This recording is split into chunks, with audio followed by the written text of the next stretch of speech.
Bharatiya Janata party రాష్ట్ర శాఖ పిలుపు మేరకు ప్రజా సమస్యలపై, రైతుల సమస్యలపై పోరాట పంతలో భాగంగా ఈరోజు ఎంఆర్ఓ గారికి వినతి పత్రం ఇచ్చి ఈ యొక్క దిలాల్పూర్ మండల కేంద్రం ముందర ధర్నా కార్యక్రమాన్ని నిర్వహించడం జరుగుతుంది. ఏదైతే హామీలు ఇచ్చినటువంటి కాంగ్రెస్ ప్రభుత్వం గద్దెనెక్కి ఇలా రైతుల్ని గాని ప్రజల్ని గాని నట్టేట ముంచింది. ప్రధానమంత్రి ఆవాస్ యోజన కింద ఈరోజు ఇందిరామిల్లు ఇస్తూ కొందరికే ఇచ్చి ఇంకా మిగతా వారికి ఇవ్వకుండా మొండి చేతులు చూపిస్తున్నది. ప్రధానమంత్రి ఆవాస్ యోజన కింద కేంద్ర ప్రభుత్వం 2,50,000 ఇవ్వంగా మీకు ఎక్కడి నుంచి వచ్చింది కష్టం? ఇక్కడ ఎంతైతే అప్లై చేసుకున్నారో వాళ్ళందరికీ ఇచ్చే బాధ్యత మీది, ఇవ్వాల్సిందిగా కోరుతున్నాం. మీకు ఎన్ని ఇళ్లు కావాలన్నా ప్రధానమంత్రి నరేంద్ర మోడీ గారు ఇవ్వడానికి సిద్దంగా ఉన్నారు. ఓటు చోరీ అంటూ రాష్ట్రంలో ఒక రాజ్యాంగబద్దమైన సంస్థపై అపోహలు సృష్టించడం జరుగుతుంది.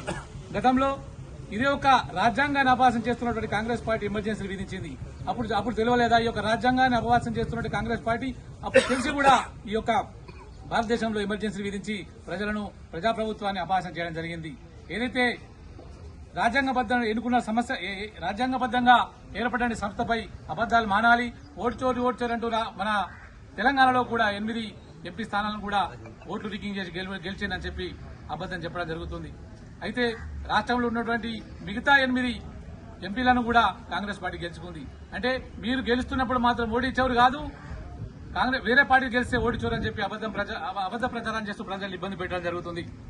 గతంలోనే మహేశ్వర్ రెడ్డి గారి ఆధ్వర్యంలో, అప్పటి జిల్లా అధ్యక్షులు నందకుమార్ రెడ్డి గారి ఆధ్వర్యంలో మీ యొక్క ప్రభుత్వం గతంలో తయారు చేసినటువంటి ఎలక్షన్ లిస్ట్ ను పరిశీలించి దొంగ ఓట్లు ఉన్నాయని చెప్పి మొట్టమొదటిగా గుర్తించింది భారతీయ జనతా పార్టీ.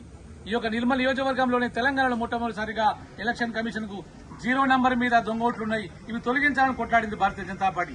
అట్లాంటి భారతీయ జనతా పార్టీ ఈరోజు ఓట్ల తొలగింపు చేపట్టి ఈ యొక్క ప్రజాస్వామ్యాన్ని కాపాడాలనుకుంటే దొంగలే దొంగ అన్నట్టుగా భుజాలు దన్నుకోవడం జరుగుతుంది కాంగ్రెస్ పార్టీ. ఇకనైనా కాంగ్రెస్ పార్టీ బుద్ధి చేసుకుని ప్రజల్లో మీ యొక్క పరపతి పోక ముందే జాగ్రత్త పడాల్సిందిగా హెచ్చరిస్తూ, రాబోయే రోజుల్లో కూడా ఇలాగ మీరు వ్యవహరిస్తే మీ పట్ల ఖచ్చితంగా భారతీయ జనతా పార్టీ పోరాట పట్టింపు చేస్తుంది, ప్రజలు అవేర్నెస్ తీసుకొచ్చి ప్రజల్ని అవేర్నెస్ చేస్తుందని హెచ్చరించడం జరుగుతుంది.